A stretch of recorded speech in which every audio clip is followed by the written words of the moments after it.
alone in my four-cornered room staring at candles. When that shit is on, let me drop some shit like this, you know. At night I can't sleep, I toss and turn, candlesticks in the dark, visions of bodies being turned. Four walls just staring at a nigga. I'm paranoid, sleeping with my finger on the trigger. My mother's always stressing I ain't living right.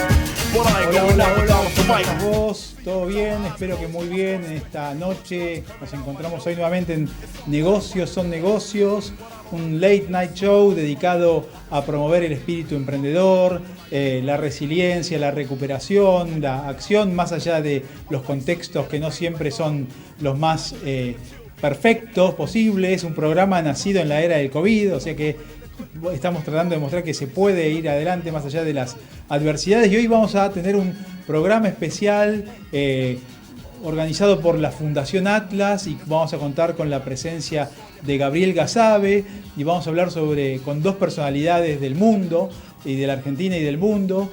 Una de ellas es Ricardo Calvo. Vamos a hablar con él, es un médico cubano residente en Estados Unidos. Y luego vamos a hablar con Orlando Lita, presidente de la Fundación Libremente, situada en San Nicolás, sobre las distintas problemáticas que enfrenta el mundo, Argentina, qué pasa en Cuba. Así que, en primer lugar, Gabriel Gasabe, ¿cómo estás vos? Director de Fundación Atlas, bienvenido. ¿Qué tal, Martín? Un gusto estar en tu programa, gracias por la invitación. Y bueno, como vos anticipaste recién, la idea de hoy es charlar en primer término con un querido amigo cubano que reside en la ciudad de Austin, en Texas. A los 16 años, al año siguiente de que estalló la revolución comunista, tuvo que dejar su tierra natal, La Habana, y radicarse en los Estados Unidos. Allí, con mucho esfuerzo, con mucha resiliencia, con mucha templanza, logró graduarse en la Universidad de New York de ingeniero eléctrico. Trabajó en la empresa IBM de computación. Años más tarde decidió darle lugar a otra de sus vocaciones y se dedicó al estudio de la medicina en la Texas Tech University en Texas, y ahí se graduó de médico pediatra y especializado en neurología.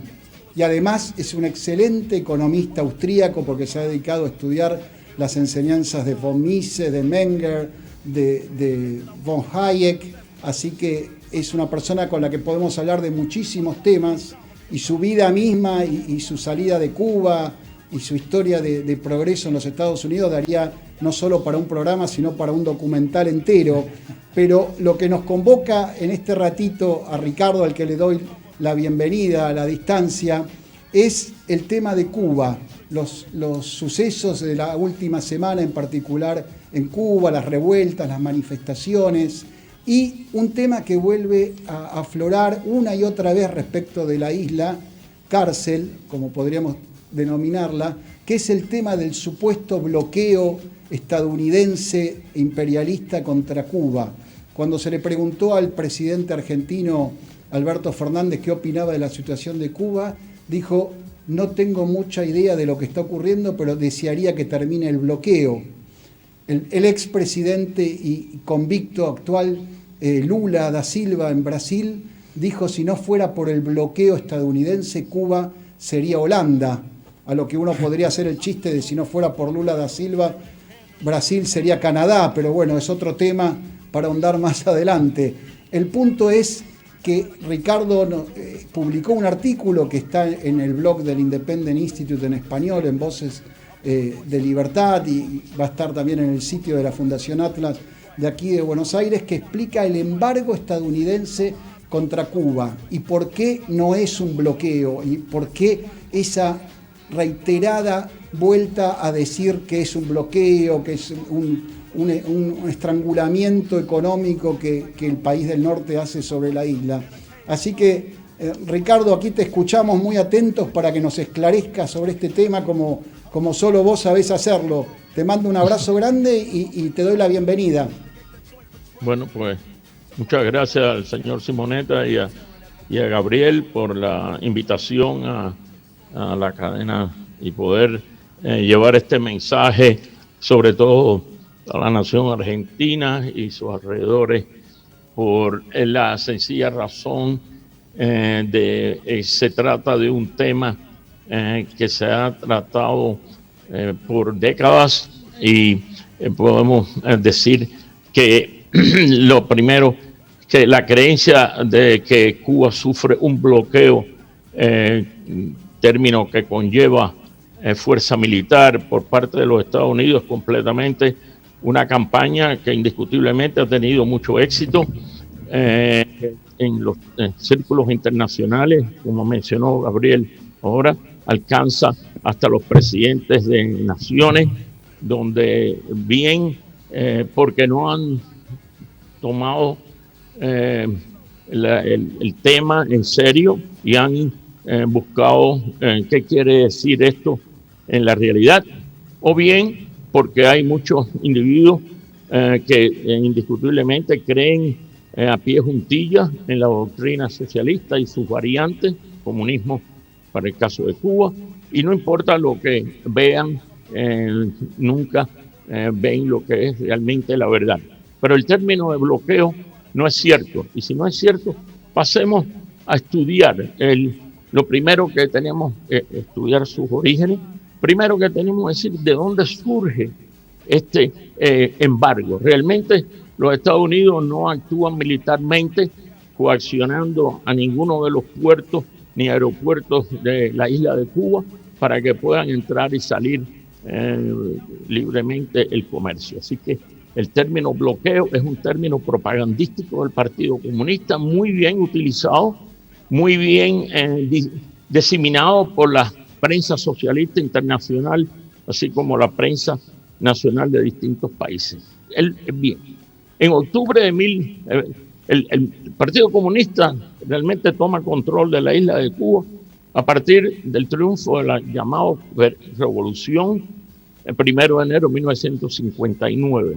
Para finales de 1960, el 90% de toda la producción económica, toda actividad económica en la isla de Cuba está en manos del Partido Comunista. En octubre ya de 1960, en una sola noche, el Partido Comunista confiscó 380 y tantas empresas nacionales en manos de cubanos 100%. Se confiscó la banca de los Estados Unidos y otra internacional, quedaron exentos Canadá y Banco de Nueva Escocia. La refinería, la compañía de electricidad, teléfono, así como las tierras que tenía la United Fruit International, fueron confiscadas sin remuneración de ningún tipo. Es decir, que el partido mueve la ficha a finales de 1960, donde tenemos ya casi en manos del Partido Comunista toda la economía cubana. Los Estados Unidos reaccionan exigiendo pago, remuneración por las cantidades de propiedades confiscadas y no se ofrecieron ni se dieron ninguna. A partir de ese momento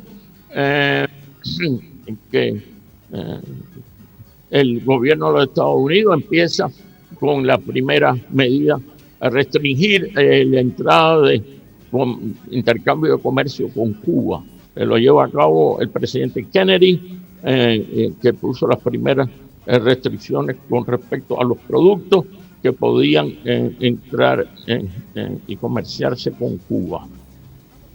La manera en que este embargo se impone originalmente permite, sin embargo, y quiero acentuar esto, permite la entrada y salida de alimentos, medicina y objetos personales. Y en aquella época, aquellos se permitieron mandar cosas a Cuba en términos de ropa y alguna comida, alimentos y medicina, sobre todo medicinas que ya empezaban a escasear. Es interesante que pasaron la década de los 60 y empezó la década de los 70, y entonces la pregunta era, ¿los Estados Unidos mantienen el bloqueo o el embargo?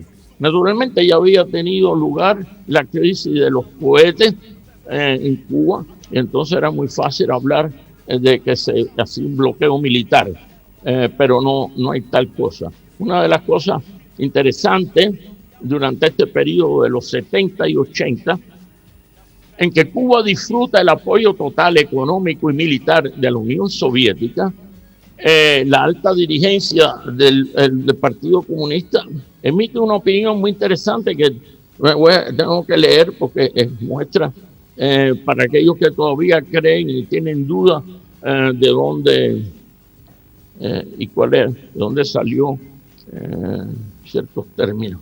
El 26 de julio de 1972, quiere decir que ya llevábamos 10 años con el llamado bloqueo. La alta dirigencia del partido, en una asamblea multitudinaria en la plaza cívica, entonces llamada Plaza de la Revolución, dijo lo siguiente, y pongo palabras textuales tomadas por los taquígrafos oficiales del Estado. Nuestras estrechas relaciones de amistad y cooperación con el campo socialista, y especialmente con la Unión Soviética, nos permite decir a los imperialistas: no queremos nada de ustedes, señores. No lo queríamos cuando no teníamos seguridad, mucho menos quererlo ahora que tenemos más seguridad y estamos más consolidados. Y ahora, con mucha más razón y con mucha más tranquilidad, estamos dispuestos a estar 5, 10, 15, 20, 30 años sin relaciones con los Estados Unidos. La fecha nos lleva hasta el 2002. Es decir, que la comandancia del partido indica que no necesita ningún tipo de relación con los Estados Unidos, que los americanos, si vienen allí más adelante en el mismo discurso, puntualiza que si los americanos se aparecen en Cuba para venir a disfrutar otra vez del juego y de la prostitución, no los queremos. Aquí se viene a trabajar con el socialismo. Muy bien, la época de los 70 y los 80 pasaron y en Cuba había ya necesidades de productos. Es muy interesante notar esto. Cuba, bajo la guardia y el apoyo de la Unión Soviética, instituye lo que se llama la libreta de racionamiento. Es decir, que cada familia, núcleo familiar, nada más que podía participar de cierta cantidad de comida, la cual cuando usted iba al centro de comida, al abastecimiento, le escribían lo que usted había recogido. Pero la mayor parte de las veces no existía el alimento, y si existía el alimento que a usted le tocaba, pues ya se había acabado porque usted no llegó a tiempo y las colas eran interminables. Este cuadro de estar en colas esperando es muy típico de los países que sufrieron el comunismo. Hay un dicho que dice, en el capitalismo, el panadero, el pan, espera que vengan los clientes. Pero en el comunismo, en el socialismo, los ciudadanos tienen que esperar por la llegada del pan. Y eso es una manera muy sucinta de resumir la cuestión del abastecimiento. Pero fíjense, ¿por qué hay la libreta de racionamiento? ¿Por qué existe limitación en los productos naturales? Muy buena esa pregunta. ¿Por qué? ¿Qué productos faltan en Cuba ya en esa época de los 70 y de los 80? Pues faltan productos propios de la isla. Los productos tales como el arroz, el frijol, creo que dicen poroto en la Argentina, las naranjas, frutos cítricos, frutos como el mango, la ananá, cosas que en Cuba, recuerdo yo en mi niñez y al principio de la adolescencia, que en cualquier lugar uno podía encontrar una naranja, un mango, la ananá en cualquier pequeño establecimiento que vendiera frutas, por ejemplo. Pero no la hay. Es decir, Esa fruta no vino nunca del estado de Iowa, o la Dakota del Norte, o Dakota del Sur, o Arkansas, o Montana en los Estados Unidos.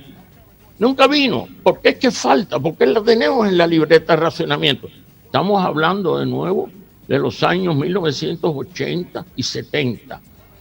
Y eso, desde el punto de vista histórico, representa la mejor época, la época de esplendor del sistema comunista en Cuba, bajo la protección y la vigilancia de la Unión Soviética. Pero llegó 1989, viene el desplome del bloque socialista. Y ahí Cuba se ve en contra de una pared porque el gran suministro falta y no había a dónde acudir. Pues bien, surgieron varias maneras de darle la vuelta a la cuestión. El peso cubano, la moneda nacional en aquel momento, que es todavía, era sin valor. Nadie anda atrás del peso cubano, no es moneda convertible. Por lo tanto, los economistas del Partido Comunista dijeron, ¿dónde se encuentra la mayor parte de los exilados cubanos? Bueno, pues se encuentran en los Estados Unidos. ¿Están en Tokio? No. ¿Están en Berlín? No. ¿Están en Madrid? No, no realmente. ¿Cuál es la moneda a la que tenemos que echarle mano? Y por primera vez, y esto es algo que quiero recalcar bien, el dólar se convierte en la moneda realmente de Cuba, bajo el sistema comunista.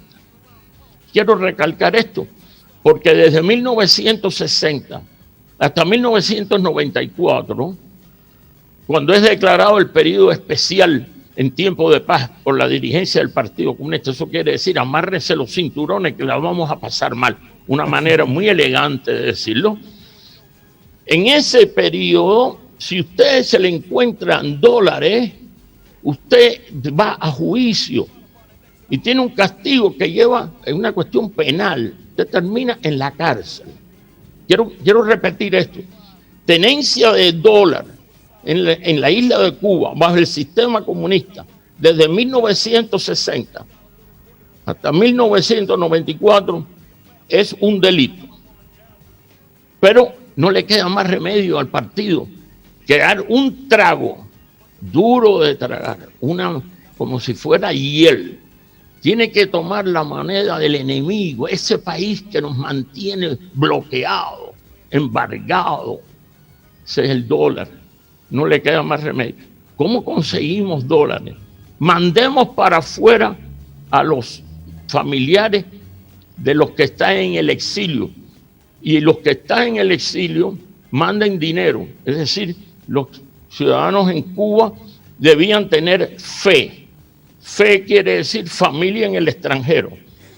Pero eso no es suficiente. Lo mejor es mandar los hijos a los Estados Unidos para que en los Estados Unidos trabajen y le envíen dólares. La consigna en Cuba era: hay que conseguir dólares a toda costa. Entonces, nos vemos en 1990 y tanto con respecto a los Estados Unidos, que mantiene ese bloqueo, ese embargo brutal, que en las pancartas, como ha puesto el Independent en mi artículo, dice que es el genocidio más grande de la historia, el bloqueo contra Cuba. Resulta que en Cuba empezaron a llegar las familias de visita, estamos hablando ya en el llamado periodo especial, visitan cubanos que habían estado en el exilio, dinero en remesas que se alcanzan varios billones de dólares entrando, se podían ver productos americanos. Si uno observa fotografías tomadas en Cuba durante los años 2000, usted en algunos momentos no sabe si usted está viendo una fotografía tomada en las calles de Miami o tomadas en las calles de La Habana.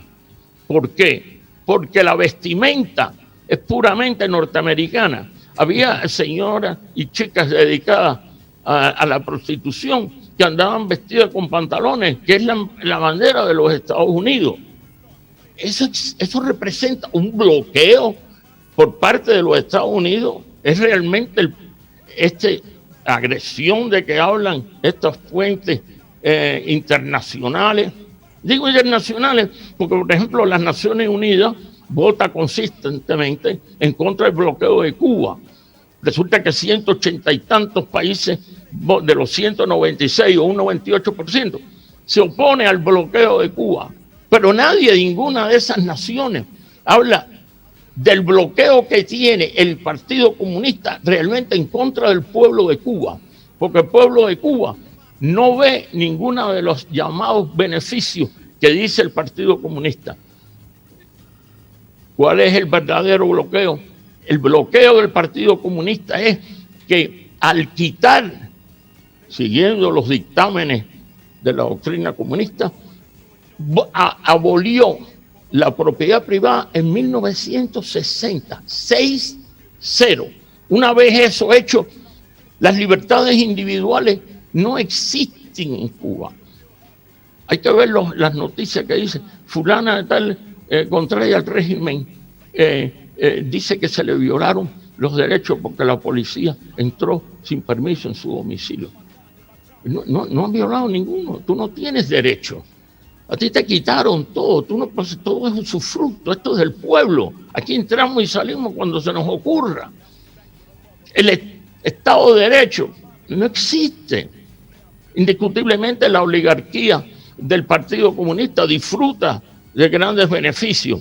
O seguimos el dictamen de Orwell, todos somos iguales, pero unos más iguales que otros, lo cual es muy cierto dentro del sistema comunista. Por lo tanto, resumiendo para este periodo, decimos, bueno, pero entonces ¿hay bloqueo o embargo o no hay embargo? Bueno, realmente no luce mucho de embargo. Lo que luce es embargo del Partido Comunista en contra del pueblo de Cuba en todas sus dimensiones, social, político, material. ¿Qué es lo que tenemos? Entonces decimos, bueno, ¿y cómo el comercio está andando? Pues sí, señores, está andando. Si usted mira las noticias en las últimas semanas, aparte del disturbio que ha tenido lugar en la isla el 11 de julio, lo cual no sé si es realmente algo totalmente espontáneo o tiene cierta intervención de provocación por parte del partido, eso es tema para otro día, pero lo que sí es cierto en cuanto al bloqueo es que ¿quién es el comprador de carne de pollo más grande en los Estados Unidos? ¿Quién es el cliente mayor de compra de pollo en los Estados Unidos en estos momentos? Ese país se llama Cuba. 123.8 millones de dólares comprados en los últimos años de carne de pollo. Mucho menos comprada a Brasil. Pero tengo que mencionar algo que uno oye de las personas y de las transmisiones de conocidos y parientes desde la isla. Al cubano no le gusta la carne de pollo del Brasil. ¿Cuál es la que prefiere? La de los Estados Unidos. ¿Y dónde está esa carne? Porque la persona dice, no la veo hace meses. Entonces la pregunta es, ¿quién tiene y quién ha impuesto realmente un bloqueo o embargo al pueblo de Cuba? El Partido Comunista. He tratado de darle de una manera sucinta una imagen en un recorrido por las distintas etapas de la historia y cómo el Partido Comunista ha manejado la situación en Cuba. En Cuba el tema del bloqueo internacionalmente o en los cubanos es que cuando no se quiere ver la verdad, no hay manera de llegar a convencer a una persona. Como dice el dicho español, que es muy cierto, no hay peor ciego o peor sordo que el que no quiere ver o el que no quiere oír. El que presta un poco de atención y ve el historial de las actividades del Partido Comunista desde el punto de vista económico y político en la isla de Cuba, no le queda más remedio que después de leer y saber en más detalle es echar para atrás, recostarse un poco y decir, ¿de qué bloqueo están hablando estos señores? Resulta que en Cuba se reciben más cosas y mejor algunas cosas que en otros muchos países. Se puede entrar y salir cuando usted quiera. Yo no estoy hablando, le va a costar, porque el Partido Comunista cobra por entrar y salir. Pero usted, el turista, puede entrar y salir de la isla, puede llevar lo que quiere, puede regalar lo que quiere. El dólar está ahora escaso por las medidas de moneda, de cambio de moneda que ha adoptado el partido. Pero el resumen es que el término bloqueo no es cierto. El embargo tiene tanta porosidad que se puede ver la isla a través de esa malla que dicen que es el embargo. Y los que de verdad disfrutan de grandes beneficios y muy pocos llegan al pueblo es la oligarquía de la dirección del Partido Comunista. Bueno, y el que quiera ver, puede ver, y el que quiere oír, puede oír. La isla de Cuba está abierta al que quiere ir a visitar. Te hemos escuchado, Ricardo, con mucha atención, no te hemos querido interrumpir. Seguramente por lo que tú cuentas, los cubanos acceden más a productos estadounidenses que aquí en Argentina, con todas las restricciones arancelarias y aduaneras. No me cabe ninguna duda. Nos quedamos sin tiempo, no quisimos interrumpirte para que tú puedas contarnos, bueno, le agradezco, y la creo que he hecho un recorrido que espero que haya sido informativo y del agrado de la audiencia, y le agradezco mucho el tiempo de mi complacencia. Muchas gracias a vos, Ricardo. Un abrazo y ya un día lo haremos personalmente todo esto. Lo espero. A ver, un abrazo, Ricardo. Adiós. Muchas gracias. A Buenos Aires de nuevo, ir a tomarme algo ahí en la Iremos biela. a la biela a tomar un cafecito, sí. Correcto. Muy bien. Muchas gracias por Ricardo. Esta oportunidad de nuevo. Un abrazo, adiós. Un abrazo, gracias. Bueno, vamos a un pequeño corte y ya continuamos con Negocios son Negocios.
Continuamos en Negocios son Negocios, hoy un programa especial de la Fundación Atlas con la presencia de Gabriel Casabe, director de la Fundación Atlas, y vamos a hablar hoy con un gran amigo de San Nicolás.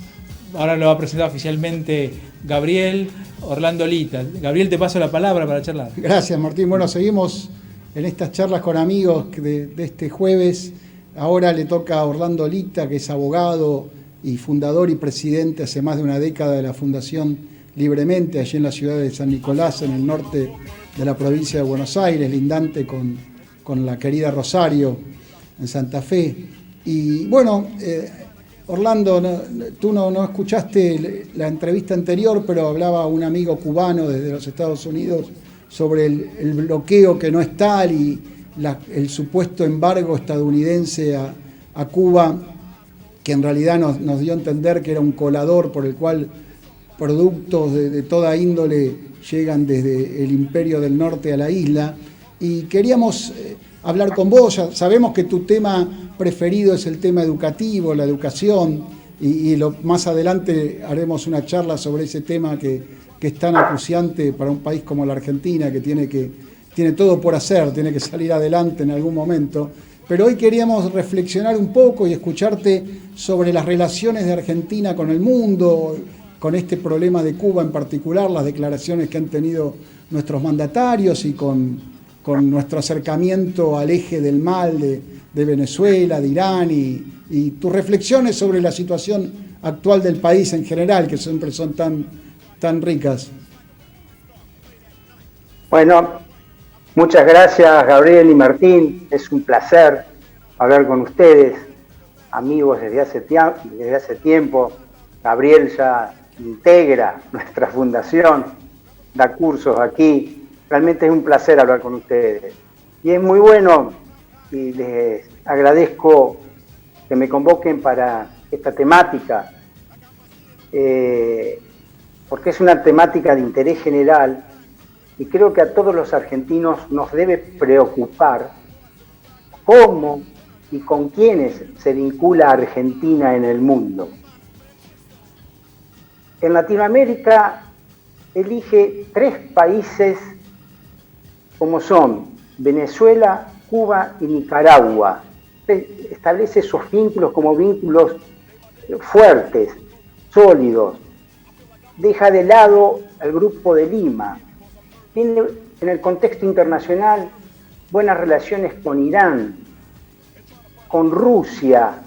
Con Rusia, fíjense en este tema de las vacunas, en el problema que ahora estamos, que la Sputnik no viene y una funcionaria del gobierno envió una carta a Rusia por la preocupación que hay en la Argentina porque no llega la dosis número 2 y es muy probable que ese contrato se caiga y van a tener que contratar con los gringos, ¿no? Van a tener que contratar con los norteamericanos, que por supuesto que lo van a hacer sin placer alguno y con aceite de ricino, porque realmente ellos detestan la relación con el país del norte. Pero de los 3 países latinoamericanos que ellos hacen hincapié, que yo nombré, son Nicaragua, Venezuela y Cuba, son dictaduras desde donde se las mire, y son dictaduras bien unipersonales.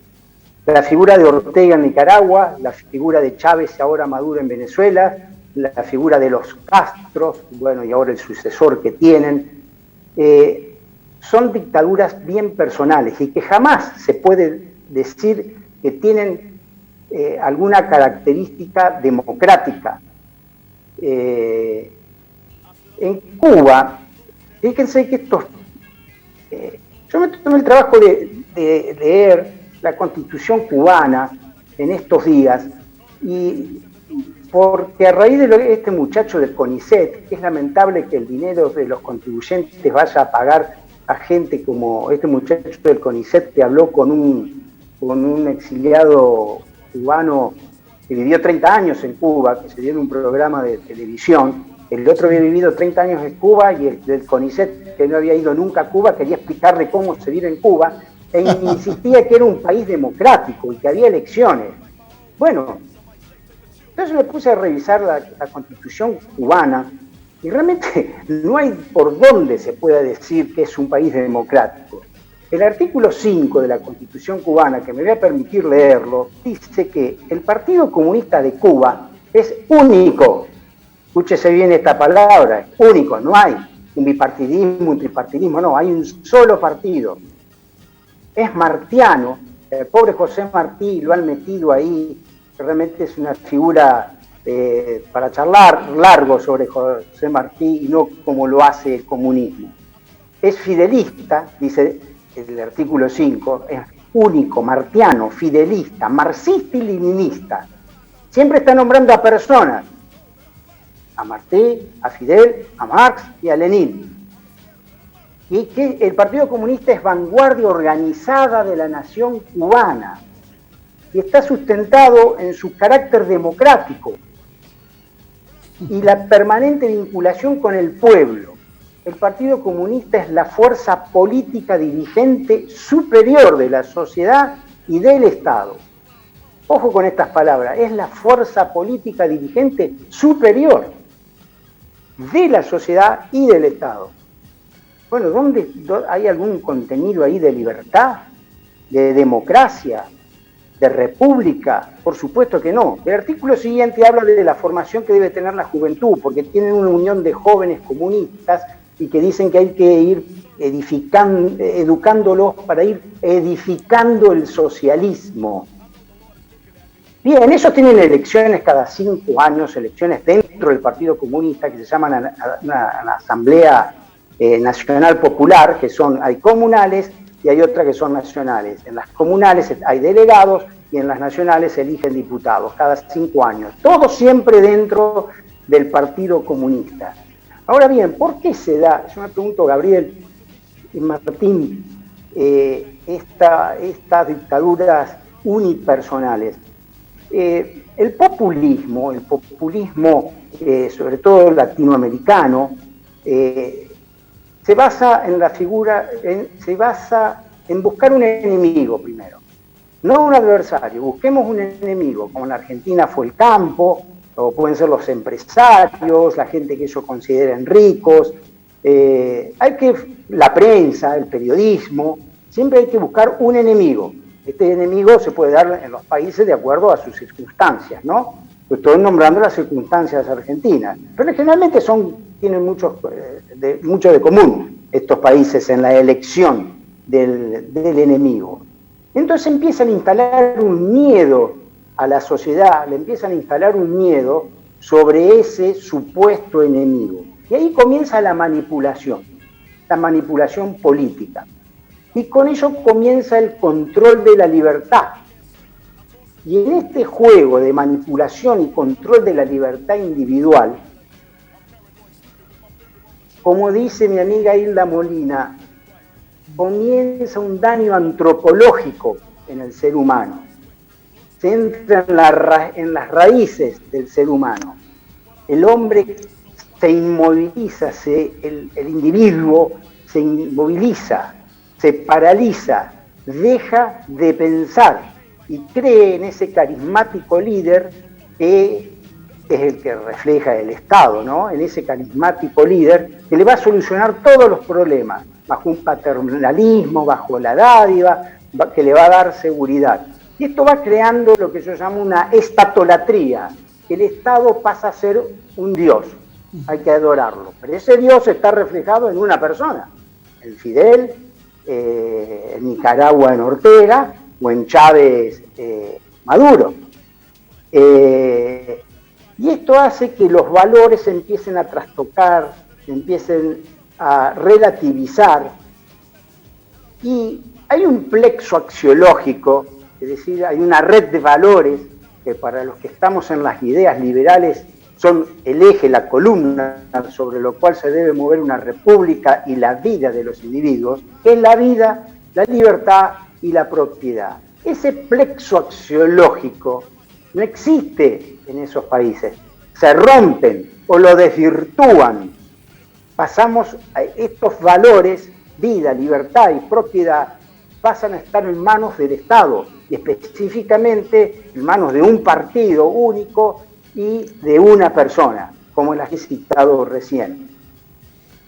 Bien, creo que estamos mal colocados en el mundo, estamos mal posicionados, en vez de comerciar libremente con Occidente, con los países del norte, con Europa, o con Australia, Japón, Nueva Zelanda, hay tantos países que están bien posicionados con los cuales podríamos comerciar, pero no, nosotros elegimos este tipo de países populistas, ¿no? Y es muy triste, y es difícil salir de esto, y la gente tiene que ir tiene que ir sabiendo que le están penetrando el cerebro, que le están lavando el cerebro, porque hay gente buena que se siente influenciada por esta deidad de estos personajes. Sí, Orlando, te hago una pregunta. ¿Cómo ves, hablando ahora de la Argentina, ¿no? Esta fábrica de pobres que es hoy la Argentina, y en este contexto, ¿cómo ves el futuro del populismo? ¿Ves perspectivas positivas? ¿Hay alguna forma de torcer el brazo al destino en este contexto? Creo que va a ser difícil, pero no imposible. En las próximas elecciones yo creo que Argentina se juega una partida muy grande y espero que la oposición sea lo suficientemente madura para articularse y poder presentarle a la sociedad algo distinto al populismo. El populismo se está arraigando en nuestro país, la mediocridad ya se arraigó en nuestro país. La educación, tenemos 1 de cada 2 chicos que abandonan el secundario, en igual porcentaje tenemos la pobreza, porque la pobreza se está convirtiendo en una virtud.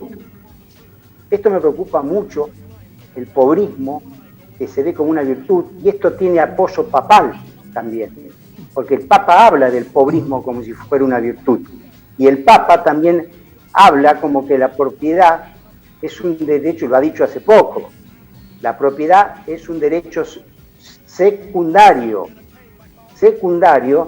que depende del derecho primario, que es el destino universal de los bienes, y que todos tienen derecho a su uso y goce.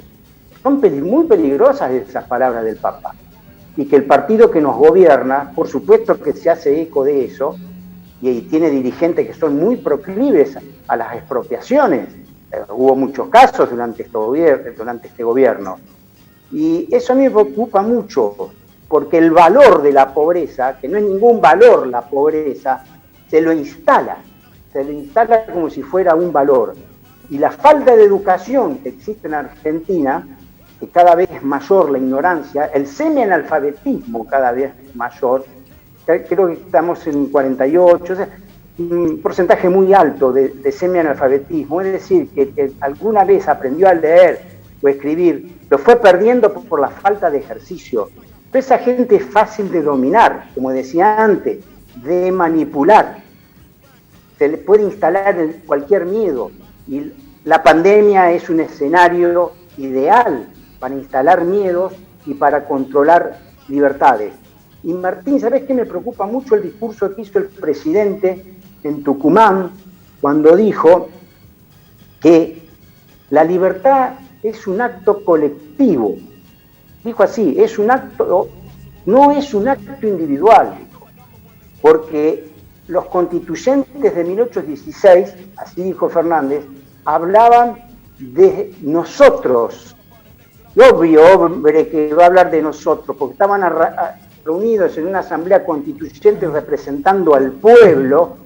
Entonces es obvio que sea el nosotros la palabra empleada, pero eso no quiere decir que los constituyentes la tomaban a la libertad como si fuera un acto colectivo. Precisamente era una independencia soberana la que se daba, a romper los vínculos con España.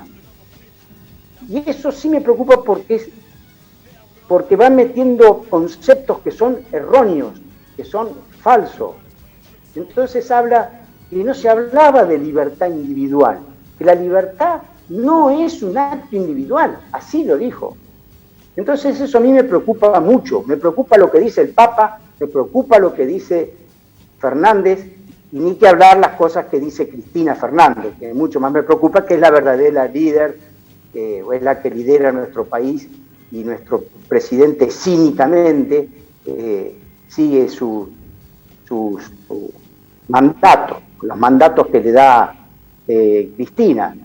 En fin, en la Argentina, Martín, no se refuerza al individuo.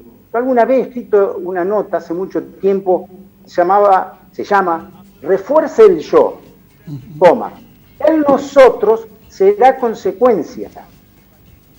Alberto Fernández habla del nosotros primero, del yo ni habla. Y yo estoy hablando del yo desde el ego, porque todos tenemos un ego. Ese ego tiene que ser bien conducido por uno mismo, con la autoestima, con la autoorganización de una propia vida, con proyectos propios, pero para eso hay que educar para la libertad, para que desde niño uno se sienta responsable de sus propios actos. Pero de la manera que se educa en la Argentina, está metido mucho Ernesto Laclau y Gramsci fundamentalmente, porque ellos, los socialistas o la gente de izquierda, a través de Gramsci, él decía, hay que ganar la batalla no con las balas, no con las armas, sino culturalmente y penetrando en los sistemas educativos, en la escuela. Y han sido muy hábiles, lo han logrado en muchos países y lo están logrando en la Argentina. Yo 5 años he dado clase y a través de la Fundación Libremente sigo en permanente contacto con escuelas y sé cómo están formados muchos profesores. Ese es otro gran tema, la formación de los profesores, que se ha perdido la profesionalidad del profesor. Bueno, pero no me quiero meter tanto en los temas educativos, que bien sabe Gabriel, a mí me apasionan. Pero Orlando, nos quedan unos minutitos. Sí, estoy Contanos qué hacen ustedes allí en Libremente por educar para la libertad, como modo de cierre y para que se sepa aquí en Buenos Aires que en San Nicolás hay una fundación pujante que lucha por estas ideas. La Fundación Libremente nace en 2008. La Fundación Libremente pone eje en la libertad, es el valor fundamental sobre el cual trabajamos, pero ponemos foco en la educación, específicamente en la educación no formal, fuera del sistema educativo. No obstante, colaboramos con proyectos propios en el sistema educativo, extracurricularmente.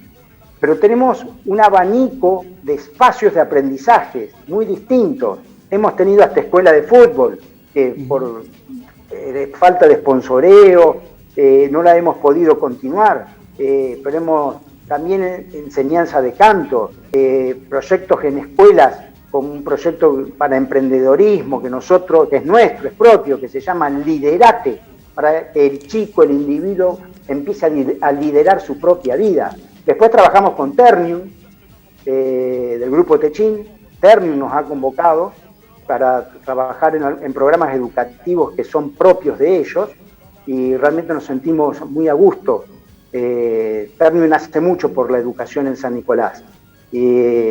Bueno, no voy a entrar en detalles ahora en esos programas, pero son muchos los espacios de aprendizaje que tenemos y lo que más me alegra es que está entrando juventud, que están entrando jóvenes a la fundación y que hay muchos jóvenes en el país inclusive que están viendo bien la idea liberal, pero también estoy viendo que esos jóvenes están teniendo los vicios, que yo los conozco bastante de liberales mayores en nuestro país, por celos, por envidias, por defender propios ranchos, entran hay veces en un dogmatismo o en una ortodoxia y no hacen consensos o establecen puntos de contactos que sí lo tienen, a esos puntos de contactos, pero no lo logran hacer por celos, por envidias, por caprichos, por lo que sea. No somos muchos los liberales. Los liberales tenemos que estar unidos, buscar esos puntos de contactos y potenciarlos. Y eso hay veces veo que se trasluce en los jóvenes. En San Nicolás hay una gran cantidad de jóvenes liberales, más allá de lo de la fundación. Y veo que se dividen en partiditos. No puede ser. Bueno, ahí, y eso es darle de comer al populismo. Darle de comer al populismo. Es una etapa muy delicada para el país. Espero que la gente reaccione, que tengamos unas elecciones limpias y que la libertad pueda avanzar. Y que los jóvenes, y que cada vez tengamos más jóvenes liberales. Bueno, Orlando, te agradecemos mucho.